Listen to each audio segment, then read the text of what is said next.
Barreskrim Polri mengungkap kasus scam online atau penipuan daring jaringan internasional dengan total kerugian 1,5 triliun rupiah.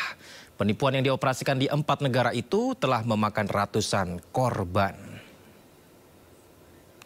Pemirsa, polisi juga menangkap 4 pelaku yang merupakan 1 warga negara Cina dan 3 warga negara Indonesia. Jaringan penipuan internasional ini beraksi di Indonesia, Thailand, India, dan Cina. Hingga saat ini polisi masih mengusut dan mengembangkan kasus ini, termasuk memburu sejumlah pelaku lain dan mengejar aset pelaku di luar negeri.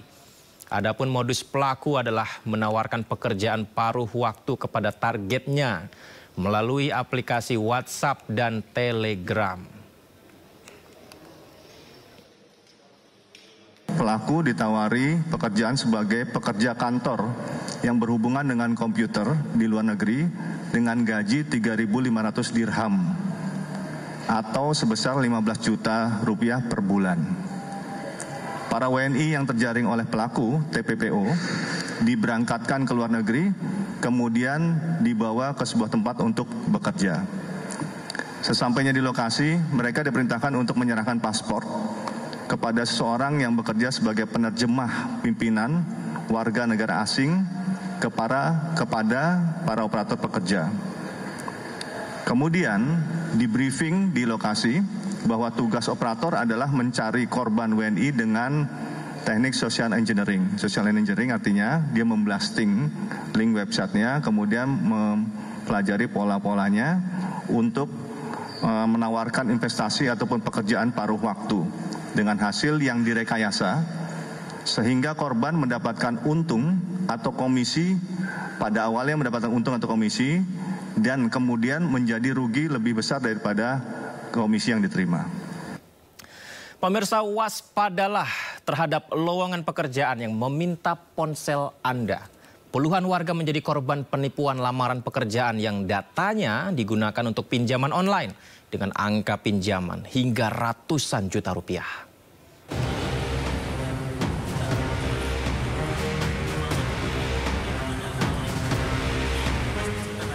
Puluhan warga mendatangi Mapolres Jakarta Timur untuk melaporkan kasus dugaan penipuan berkedok lowongan pekerjaan sebagai sales.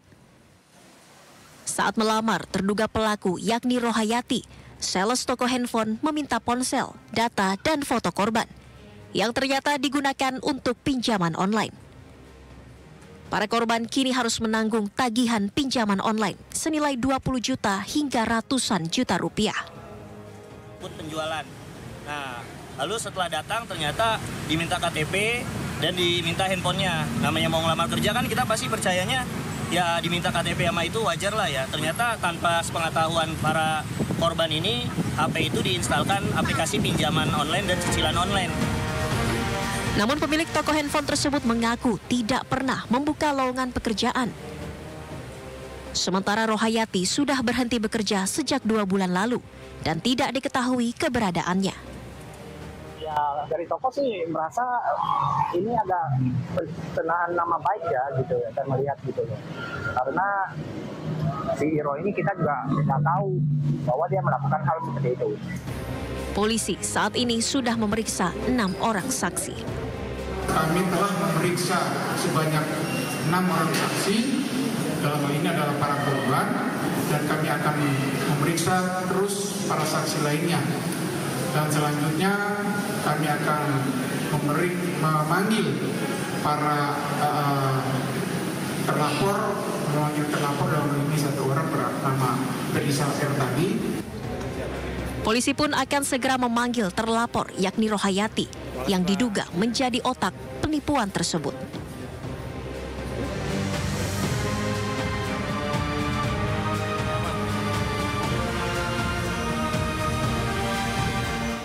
Pemirsa, waspada penipuan lowongan pekerjaan yang kini marak beredar di tengah sulitnya mencari pekerjaan. Para penipu, pemirsa, juga memanfaatkan aplikasi dalam menyebarkan lowongan kerja bodong. Penipuan terhadap calon tenaga kerja kembali terjadi. Kali ini peristiwa tersebut diawali oleh seorang pria berkaos merah usai melakukan wawancara di sebuah perusahaan bodong yang berlokasi di sebuah ruko di Jalan I Gusti Ngurah Rai, Durensawit, Jakarta Timur. Mereka para pelamar kerja mendapat info lowongan kerja lewat sebuah aplikasi Job Street di media sosial. Ketipu yang ini hilang dulu naik 1.000 nih lumayan. Oke, naik ke atas interview sama langsung manajer HRD. Sama manajer HRD itu dia bilang kita ditempatkan di PT Logistik lah ya, Fitren. Erina. Iya Bu Erina, dengan izin Erina ini kalau salah. Terus dia dimintai nominal, tadinya dia minta 1,7 juta. Oh iya? Saya bilang nggak ada. Saya bilang saya buat uang pas katanya buat balik ke Tangerang. Kalau mau ke saya ya ada 50.000. Udah 100.000 aja katanya. Ya udah saya kasih 100.000. 1 juta. Korban mengaku diminta uang sebesar 1,7 juta rupiah oleh oknum perusahaan tersebut jika ingin langsung bekerja. Namun korban mengaku tidak memiliki uang dan hanya memberi 100.000 saja. Saat korban sedang bercerita banyak, ternyata ada juga calon pelamar kerja yang juga nyaris menjadi korban penipuan perusahaan bodong tersebut. Ada uang 1,7 saya hari ini langsung kerja ataupun besok katanya. Oh gitu. Tapi saya bilang, oh saya tidak ada kata saya uang itu. Nah itu menurut seperti lihat juga, ya agak aneh ya namanya kita cari kerja kan cari uang kan mudah banget. Tapi anehnya itu kenapa kok pasti ada aja dan tidak ada tindak lanjut gitu. Ya berharap sih dari pihak yang berwenang, pihak yang wajib itu bisa mengusut gitu. Jangan sampai banyak korban-korban selanjutnya. Karena baik lagi orang cari kerja itu cari uang bukan untuk keluarga. Para calon pelamar sebenarnya sudah mencurigai kondisi ruko yang disewa perusahaan tersebut yang dalam kondisi kusam, lusuh, dan seperti bangunan terbengkalai.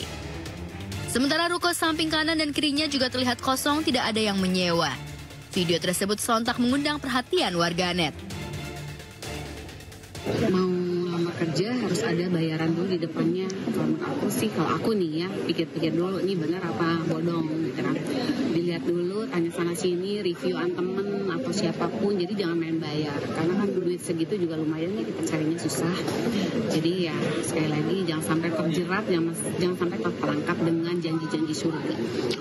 Buat Ane pribadi dan juga buat teman-teman semua, kalau misalkan memang ada lowongan yang belum kita percaya atau masih ragu-ragu, sebaiknya ditelah dulu, ditanya dulu, dicari informasi dulu, jangan langsung tentang ada lowongan langsung kerja. Nah, kalau gitu kita yang ngedaftar, waktu itu keluar duit lagi, minta duit lah di depan, ya itu namanya ya.